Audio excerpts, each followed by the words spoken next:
seperti sosok kuntilanak yang masuk ke dalam frame foto kami yang berdiri tepat di belakangku. Assalamualaikum warahmatullahi wabarakatuh. Jumpa lagi bareng Bobby di Lentera Hitam. Tentunya yang akan menceritakan kisah misteri pendakian gunung. Pada kesempatan kali ini, saya akan menceritakan kisah misteri yang berjudul Terjerat dalam Keangkeran Gunung Salak. Cerita ini ditulis oleh Alin Ambarwati. Terima kasih buat penulis yang sudah mengizinkan kami untuk menceritakan kisah ini. Bagaimana keseruan kisahnya? Kita langsung saja ke ceritanya. Cerita horor dimulai.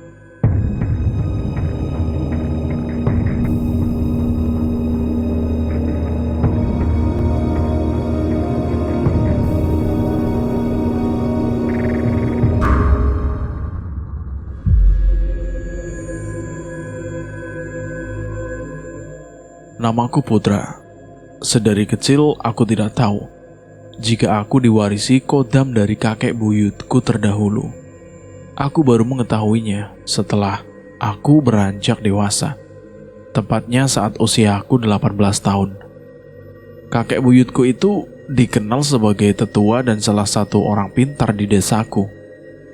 Bahkan banyak orang yang datang untuk meminta pertolongan ataupun penyembuhan darinya.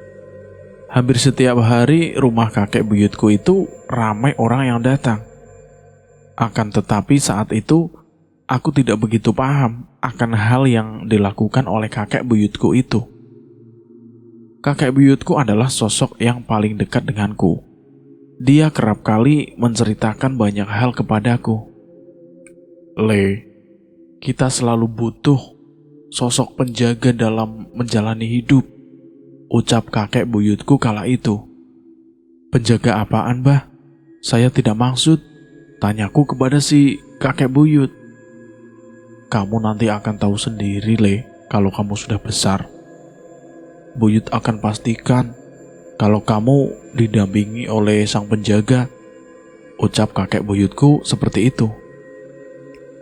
Itulah kalimat yang selalu diucapkan oleh kakek buyutku ketika itu usiaku masih kecil. Saat itu aku berusia 10 tahunan. Sehingga aku belum begitu paham akan maksud dari perkataan kakek buyutku itu. Kakek buyutku itu memiliki usia yang cukup panjang, bahkan melebihi 100 tahun. Beliau satu-satunya penduduk desa yang memiliki usia panjang. Menurut penuturan banyak orang, umur panjangnya itu terjadi karena berkat dari sang penjaga yang dimilikinya itu, sehingga beliau menjadi umurnya panjang. Akan tetapi, sosok penjaga yang selalu dimaksud oleh kakek buyutku itu tidak diwarisi kepada kakek maupun ayahku. Namun anehnya, sang penjaga tersebut diwariskan kepadaku. Memang hanya keturunan pilihan saja yang berhak mendapatkan warisan itu. Dan sepertinya aku yang berhak akan hal tersebut. Saat usiaku genap 15 tahun, kakekku dinyatakan meninggal dunia. Aku benar-benar merasa kehilangan, sebab kakek buyut itu adalah sosok yang sangat dekat denganku. Saat itu aku belum mengetahui kalau ada kodam yang melekat di tubuhku yang merupakan peninggalan kakek buyut itu. Pertama kali aku mengetahuinya yaitu saat aku mengalami sakit berkepanjangan. Namun anehnya, sakit yang aku derita tidak bisa dideteksi secara medis. Dan saat itu juga ayahku membawaku ke salah satu orang pintar di desaku. Orang pintar tersebut pun menjelaskan kondisiku secara detail kepada ayahku. Gini, Pak, anak Bapak sepertinya memiliki jin penunggu, kata orang itu. Maksud Bapak gimana, Pak? Ayahku di situ bilang kepada si Bapak yang pintar itu. Sepertinya sakit yang diderita anak Bapak itu dikarenakan adanya gesekan dari makhluk penunggu tersebut, Pak, kata orang pintar itu kepada bapakku. Lalu apa yang harus saya lakukan, Pak? Tanya ayahku. Dia harus mampu mengendalikan jin penunggu, Pak, yang ada di tubuhnya itu, agar makhluk tersebut tidak mencelakai anak Bapak, ucap orang pintar tersebut. Terus bagaimana caranya, Pak? Tanya ayahku lagi. Saya akan membantu anak Bapak. Nanti anak Bapak harus datang kemari di setiap malam Jumat Kliwon. Nanti saya akan membantunya untuk mengendalikan makhluk yang ada di tubuhnya itu, ucap orang pintar itu. Oh iya, Pak, baiklah, Pak. Nanti saya akan bilang kepada anak saya. Setelahnya aku dan ayah pun pulang. Ayah tak begitu bertanya-tanya akan hal tersebut, sebab ayah tahu jika dulu kakek buyutku memiliki hal serupa dan hal tersebut dapat diwariskan kepada anak cucunya. Dan ayahku pun berpikir jika hal tersebut diwariskan kepadaku. Sepulangnya dari rumah orang pintar itu, kondisiku jauh lebih baik dari sebelumnya. Hal tersebut tentu berkat peran orang pintar tersebut. Mulai dari itu, ayahku pun mempercayakan pengendalianku kepada sosok orang pintar tersebut. Sejak saat itu, aku pun terus-menerus datang ke rumah dia di tiap malam Jumat Kliwon. Aku pun mendapatkan banyak wejangan dan arahan dari beliau untuk bisa mengendalikan sosok penjaga yang ada di dalam tubuhku, yang lebih dikenal dengan nama Kodam. Suatu malam saat aku kembali ke orang pintar tersebut yang bernama Pak Aji, dia memberikan sebuah arahan kepadaku untuk bisa memperdalam ilmu yang aku miliki itu, sehingga bukan hanya dilindungi oleh Kodam, melainkan bisa melakukan hal-hal lain serupa dengan apa yang dilakukan oleh kakek buyutku dulu. Datanglah ke Gunung Salak, Bud. Di sana kamu melakukan ziarah ke tempat keramat yang ada di sana. Lakukan hal-hal yang bisa kamu lakukan di sini. Melakukan semedi dan kendalikan terus makhluk yang ada di tubuhmu itu, ucap orang pintar itu kepadaku. Apa tidak bahaya, Pak? Kebetulan saya juga belum pernah melakukan pendakian ke gunung manapun, ucapku kepada orang pintar itu. Tidak apa-apa, Leh. Kamu harus ajak teman-teman yang bisa melakukan pendakian agar kamu tetap aman. Tapi ingat, jangan sampai mereka tahu tujuan utama kamu, ucap orang pintar itu yang bernama Pak Aji. Jadi, saya harus berpura-pura hanya sebatas ingin mendaki saja, Pak, tanpa ada embel-embel lain gitu? Tanyaku kepada orang pintar. Betul. Tapi di sana kamu harus tetap menjaga tata krama. Terlebih lagi kamu membawa sosok jin penunggu di tubuh kamu, ucap Pak Aji. Oh gitu ya, Pak. Baik, Pak. Kalau gitu saya akan mencoba untuk melangsungkan yang terbaik, Pak. Setelahnya, aku pun pulang ke rumah dan mulai memikirkan saran yang diberikan oleh Pak Aji itu. Keesokan harinya, saat aku sedang nongkrong bersama teman-teman di salah satu warung kopi di dekat rumahku, aku pun mulai membuka obrolan tentang pendakian ke Gunung Salak. Kebetulan beberapa temanku ada yang biasa melakukan pendakian ke gunung-gunung yang ada di Pulau Jawa ini, dan aku berpikir mereka tidak akan menolak ajakanku tersebut. Guys, daki yuk, ucapku mengajak teman-teman yang ada di sekelilingku itu. Hah? Daki kemana? Kalau ke Salak gimana? Kan gak begitu jauh tuh dari sini, ucapku kepada mereka. Kalau aku sih bisa, lama juga aku gak muncak, ucap si Atar. Atar itu temanku.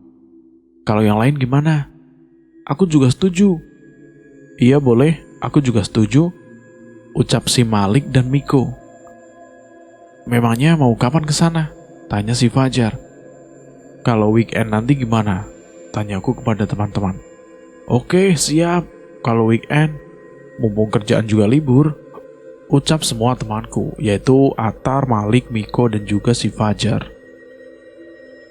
Aku dan keempat temanku pun akan melakukan pendakian weekend nanti. Karena Atar dan Malik itu terbiasa melakukan pendakian. Mereka sudah memiliki peralatan yang memadai dalam melakukan pendakian. Sementara Miko dan Fajar pernah beberapa kali mendaki, namun belum memiliki banyak peralatan yang memadai. Namun dengan alat-alat yang dimiliki oleh si Atar dan Malik, tentu kita semua bisa bergegas melakukan pendakian. Kami pun kemudian membagi tugas untuk mencari logistik yang dibutuhkan selama pendakian. Sementara Atar dan Malik menyiapkan perkakas tenda dan lainnya. Aku pun kemudian mengajak Miko dan Fajar untuk berbelanja logistik di supermarket terdekat. Setelah semuanya selesai dipersiapkan, kami pun tinggal menunggu waktu pendakian tiba. Sebelum aku melakukan pendakian, aku lebih dulu datang ke rumah Pak Aji untuk mendiskusikan segala sesuatunya. Aku pun bergegas untuk datang. Pak Haji, weekend nanti saya akan berangkat sama teman-teman, akan melakukan pendakian ke Gunung Salak, ucapku kepada Pak Haji. Teman-temanmu yang melakukan pendakian itu sudah terbiasa kan mendaki gunung? Tanya Pak Haji. Betul Pak, dan saya yakin meskipun ini kali pertama saya melakukan pendakian, semua akan baik-baik saja. Dan saya akan segera menyempurnakan ilmu sekaligus akan lebih menguasai kodam itu Pak. Tapi ingat, tetap jaga tata krama di sana. Sebab Gunung Salak itu merupakan salah satu gunung terangker di Jawa Barat, ucap Pak Haji kepadaku. Oke Pak, siap. Setelah selesai berdiskusi dengan Pak Haji, aku pun bergegas untuk kembali ke rumah. 2 hari ke belakang ini, aku harus terus mempersiapkan fisik dan mental agar saat pendakian tidak terjadi hal-hal yang buruk. Hari yang dinantikan pun akhirnya tiba.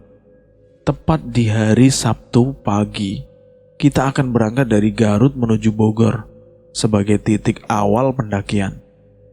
Kami pun menggunakan bus antar kota menuju Bogor. Kami berlima berangkat mulai pukul 8 pagi dan kemungkinan kami akan sampai di tempat tujuan kita pukul 1 siang nanti. Selama perjalanan, aku memutuskan untuk beristirahat di dalam bus supaya tubuhku lebih fit nantinya saat mulai pendakian ke Gunung Salak. Mik, selama perjalanan ini aku mau tidur dulu ya. Nanti bangunkan pas sudah dekat dengan tujuannya. Oke siap, nanti ku bangunin kamu pas udah mau sampai. Mau irit energi ya? Ucap si Miko kepadaku. Iya nih Mik, aku pengen selalu fit terlebih lama. Kan ini pendakian pertamaku, ucapku kepada Miko. Ya udah, sono istirahat. Oke. Aku pun kemudian memilih tidur di dalam bus, sementara teman-temanku yang lain memilih terjaga sembari menikmati perjalanan panjang ini. Bagi mereka, pendakian ini merupakan pendakian kesekian. Namun bagiku, ini merupakan pendakian pertamaku. Setelah menempuh perjalanan cukup panjang, bus itu yang kami tumpangi itu akhirnya sampai di Bogor. Kami pun bergegas turun. Setelahnya kami harus menempuh perjalanan lagi menggunakan angkot untuk menuju pos pendakian.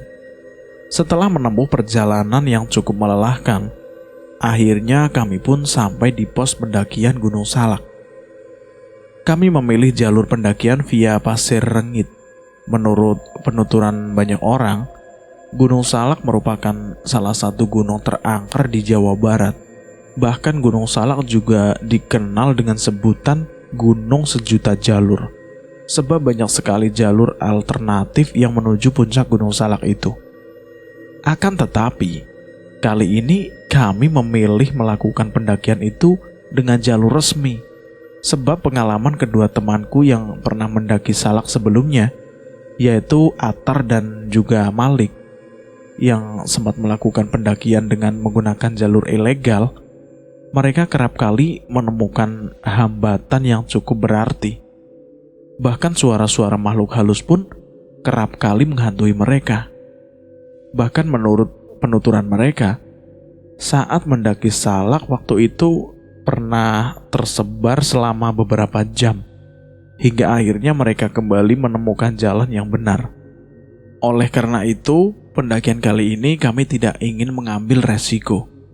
Terlebih lagi mereka semua tahu jika aku merupakan pemula di dalam pendakian ini. Setelah kami sampai di jalur pendakian via Pasir Rengit, kami pun kemudian mendaftarkan diri sebagai pendaki di pos yang ada di sana. Karena saat itu weekend, kira-kira ada sekitar 2 rombongan yang ingin melakukan pendakian di waktu itu. Akan tetapi, kami berlima memutuskan untuk tidak langsung melakukan pendakian, sebab rasa lelah yang menghantui kami tidak bisa kami sepelekan. Oleh karena itu, kami memutuskan untuk beristirahat terlebih dahulu. Kami ingin santap siang dan juga tidur terlebih dahulu, agar tubuh kami kembali fit. Kami pun kemudian memesan mie rebus di salah satu warung yang ada di sana. Setelah siap, kami pun bergegas untuk menyantapnya. Setelah perjalanan yang melelahkan, rasanya mie rebus yang kami santap ini mampu mengobati rasa lelah kami. Setelah usai, kami pun memutuskan untuk tidur sejenak di warung tempat kami makan. Untung saja, warung tersebut berdampingan langsung dengan rumah pemiliknya, sehingga kami bisa menumpang tidur terlebih dahulu. Tak terasa waktu tidur kami pun telah usai. Saat ini jam sudah menunjukkan pukul 4 sore. Kami pun kemudian bergiliran untuk menunaikan sholat asar dan langsung menyiapkan perlengkapan pendakiannya. Kini kami pun telah bersiap melakukan pendakian ke Gunung Salak Bogor, gunung yang dikenal dengan misteri mistisnya. Gunung Salak memiliki ketinggian 2.211 meter dari permukaan laut. Namun di balik itu, jangan sekali-kali menganggap gunung ini mudah untuk didaki. Pasalnya, banyak pendaki yang harus bersusah payah menggapai puncak Salak karena jalur menuju puncak sangat berat, terlebih lagi setelah Kawah Ratu. Kami berlima pun kemudian mulai berangkat dari base camp. Dari base camp menuju ke Kawah Ratu. Perjalanan dari camp menuju Kawah Ratu kira-kira memakan waktu kurang lebih 70 menit lah, jika kami tidak banyak berhenti nantinya. Kami berharap pendakian ini tidak menjumpai titik kejanggalan seperti yang dilakukan oleh beberapa pendaki lain. Kawah Ratu berada di kawasan Taman Nasional Gunung Halimun Salak. Seperti diketahui banyak orang, wilayah Gunung Salak termasuk dalam wilayah yang bisa dibilang angker, penuh misteri, dan kejadian mistis yang tidak bisa masuk akal, seperti halnya terjatuhnya pesawat Sukhoi pada waktu itu. Keangkeran tersebut baru aku ketahui saat Atar menceritakan keangkeran pendakian Gunung Salak, terlebih lagi di wilayah Kawah Ratu, tempat yang menjadi tujuan kami saat itu. Akan tetapi, nyaliku tidak goyah begitu saja. Aku masih memikirkan tujuan utamaku datang ke Salak, yaitu menyempurnakan ilmu yang kumiliki, sekaligus mengontrol kodam yang ada di dalam tubuhku. Baru saja aku melewati batas base camp jalur pendakian ini, namun dadaku sudah terasa begitu panas. Apakah ada pergesekan dari kodam yang melekat di tubuhku dengan penghuni yang ada di Gunung Salak ini? Namun di situ aku terus berpikir positif. Di sisi lain, semua teman-teman tidak tahu jika aku memiliki kodam di dalam tubuhku. Sejauh ini aman kan? Tanya si Atar. Kalau aku aman, sangat aman malah. Ini mengasihkan, ucapku kepada si Atar. Aman kok, aman, tenang. Kan baru jalan belum lama, ucap ketiga temanku yang lain. Dalam pendakian ini, Atar bertindak sebagai leader, sebab dia sudah menguasai jalur pendakian Salak, sementara Malik menjadi sweeper yang berjalan di paling belakang. Sedangkan aku berada di bagian tengah, sebab hanya aku satu-satunya yang belum pernah melakukan pendakian. Guys, kalau kalian ngerasa capek atau yang lainnya, jangan sungkan untuk bilang ya. Kita bisa istirahat terlebih dahulu, ucap si Atar. Sosok Atar di sini benar-benar menjadi sosok leader yang sangat baik dan peduli dengan teman-teman lainnya. Hal tersebut benar-benar membuatku lega. Di sisi lain, aku belum menemukan titik yang dikeramatkan di Gunung Salak ini yang dimaksud oleh Pak Aji itu, dan aku pikir mungkin jaraknya masih cukup jauh dari sini. Meskipun weekend, sangat sedikit rombongan yang melakukan pendakian ke Gunung Salak. Selain karena tempatnya yang angker, Gunung Salak juga kerap kali memakan korban jiwa. Selain itu juga kerap kali para pendaki mendapatkan gangguan mistis. Terlebih lagi pasca tragedi Sukhoi yang menewaskan banyak orang di Gunung Salak ini. Meskipun kerap kali terdengar cerita tentang kemistikan gunung ini, namun aku sedikit tidak percaya dengan hal tersebut. Sebab aku belum menjumpai secara detail, sehingga aku tidak bisa menyimpulkan bahwa Gunung Salak ini merupakan gunung angker. Bagiku omongan orang-orang bisa saja dilebih-lebihkan hingga membuat banyak orang takut. Namun hal tersebut tidak berlaku untukku. Emangnya benar ya kalau Gunung Salak seangker itu?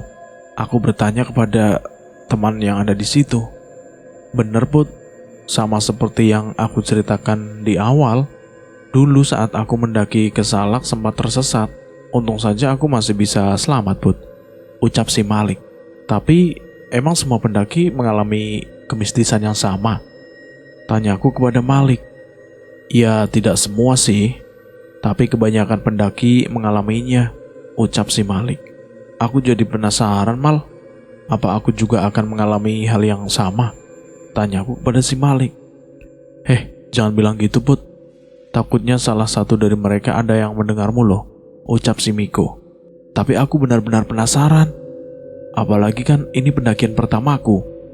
Berdoa saja biar gak ada hal-hal mistis yang datang ke kita, ucap si Fajar. Setelahnya aku pun hanya bisa diam. Soalnya saat aku menanyakan hal tersebut, muncul raut takut dari wajah teman-temanku. Sepertinya pendakian Salak tidak sebercanda itu. Kami sudah mendaki kurang lebih sekitar 45 menit. Dan sejauh ini belum ada gangguan berarti yang menghampiri kami. Saat ini jam sudah menunjukkan pukul 5 sore. Kurang lebih 25 menit lagi akan sampai di Kawah Ratu. Itu artinya kita sampai di sana saat maghrib tiba. Apa tidak masalah jika kita sampai Kawah Ratu saat maghrib? Tanyaku kepada teman-temanku. Kita berdoa saja. Semoga tidak jadi persoalan kita sampai di sana saat maghrib. Tapi kalau bisa, kita usahakan jangan sampai terlalu lama beristirahat. Takut ada hal buruk yang terjadi ke kita, ucap si Atar. Kawah Ratu menjadi destinasi yang paling sering dikunjungi oleh banyak orang. Banyak dari mereka yang hanya berkunjung ke Kawah Ratu dan tidak sampai ke puncak Salak. Sebab keindahannya benar-benar mampu membius mata orang melihatnya. Setelah berjalan cukup jauh tanpa istirahat, akhirnya kami semua pun sampai di Kawah Ratu. Kawah tersebut benar-benar indah. Aku bahkan tidak bisa melewatkannya. Aku pun menyempatkan untuk bersuah foto di sana. Ayo ambil gambar dulu buat kenang-kenangan, ucapku kepada teman-teman. Ayo, ucap teman-teman yang lain juga. Tapi ingat, kita jangan lama-lama ya di sini. Apalagi ini sudah hampir jam 6 malam, ucap si Atar. Oke, siap Bang Leader, ucapku sambil bercanda. Konon katanya, di Kawah Ratu ini kerap kali menelan korban. Banyak korbannya yang meninggal akibat menghirup racun belerang di Kawah Ratu itu. Dan banyak juga orang-orang yang tenggelam di sana. Sehingga Kawah Ratu dapat dikatakan sebagai salah satu titik angker yang ada di Gunung Salak. Setelah selesai bersuah foto, kami pun kemudian menyantap makanan dan meminum minuman yang kami bawa untuk sekedar melepas dahaga dan rasa lapar. Rasanya sangat nikmat bisa menikmati minuman hangat di tengah suasana Kawah Ratu yang begitu menyejukkan. Tak terasa waktu pun sudah memasuki waktu sholat maghrib. "Kita mau sholat di sini atau nanti?" tanya si Atar. "Nanti aja sekalian di atas, kan sholatnya bisa dijamak nanti." Aku bilang seperti itu sama si Atar. "Yang lain bagaimana?" tanya si Atar lagi. "Apa baik kita menunda sholat?" kata si Malik. "Yang penting kan kita tetap menjalankan sholat kan?" ucapku kepada si Malik. Semua kawan pun setuju dengan pendapatku. Kami pun kemudian melanjutkan istirahat dan menghabiskan santapan yang sudah disediakan. Sementara aku pun mulai mengecek kembali hasil swafoto kami. Mataku tertuju ke salah satu foto kami berlima. Saat aku perhatikan tiap titik di dalam foto tersebut, pandanganku tertuju pada sebuah bayangan putih yang berdiri tepat di belakangku, seperti sosok kuntilanak yang masuk ke dalam frame foto kami. Namun aku mencoba memastikannya, barangkali aku hanya salah lihat. Aku pun memperbesar foto tersebut dan bayangan itu benar-benar nyata. Aku pun kemudian menunjukkan hasil foto tersebut kepada teman-teman yang lain. Aku mencoba mengarahkan mereka ke bayangan yang aku maksud tersebut. "Ini itu bayangan apa ya kalau menurut kalian semua?" tanyaku kepada teman-temanku. "Kilatan cahaya bukan ini?" tanya si Atar. Kayaknya bukan deh. Coba di zoom lagi," ucap si Malik. "Kok kayak mirip kuntilanak ya?" ucap si Miko. "Itu juga hal yang aku pikirkan," ucapku kepada teman-teman dengan panik. "Beneran, ini kuntilanak," ucap si Fajar. "Coba deh, perhatikan lagi dengan seksama," aku bilang seperti itu lagi kepada teman-temanku. Keempat temanku pun kemudian mulai memperbesar gambar tersebut dan mulai memastikannya berlahan demi berlahan. "Fix, ini benar-benar kuntilanak deh," ucap si Miko. "Jadi saat kita foto, sosok dia berada tepat di belakangku dong?" tanyaku kepada teman-temanku. Seketika saja aku dibuat merinding oleh penampakan kuntilanak yang berhasil masuk ke dalam frame foto kami. Kami semua pun mendadak panik akan hal tersebut. Namun Atar secara bijak mulai memberikan petuanya kepada kami agar kami mampu menghilangkan rasa takut tersebut. "Kalaupun itu beneran kuntilanak, kita nggak boleh takut," ucap si Atar. "Tetap aja Tar, sosoknya menakutkan," ucapku kepada si Atar. "Ingat, kedudukan kita berada di atas mereka, sehingga kita di atas jauh lebih dari mereka," ucap si Atar. Omongan si Atar itu ada benarnya juga. Rasa takut bukan untuk disesali, melainkan harus bisa dikuasai dengan dikendalikan, agar makhluk lain seperti makhluk gaib tidak merasa menang akan kekalahan kita yang diperbuat. Cerita ini pun bersambung sampai di sini, dan saya akan melanjutkan ceritanya lagi di episode berikutnya. Karena ini sudah terlalu lama ya mungkin kalau menurut saya. Dan buat teman-teman yang sudah mendengarkan cerita ini, terima kasih banyak karena sudah mendengarkan cerita ini sampai bersambung di sini. Terima kasih juga buat penulis yang sudah mengizinkan kami untuk menceritakan kisah ini. Bagi teman-teman yang baru bergabung di channel ini, silahkan klik tombol subscribe dan aktifkan tombol notifikasinya agar tidak ketinggalan cerita misteri pendakian gunung yang lainnya yang lebih serem lagi daripada yang ini. Terima kasih juga buat teman-teman yang sudah komen, yang sudah like, yang sudah nge-share video ini. Terima kasih banyak. Saya mohon maaf jika ada kesalahan kata, dan saya pamit undur diri. Akhir kata, wassalamualaikum warahmatullahi wabarakatuh.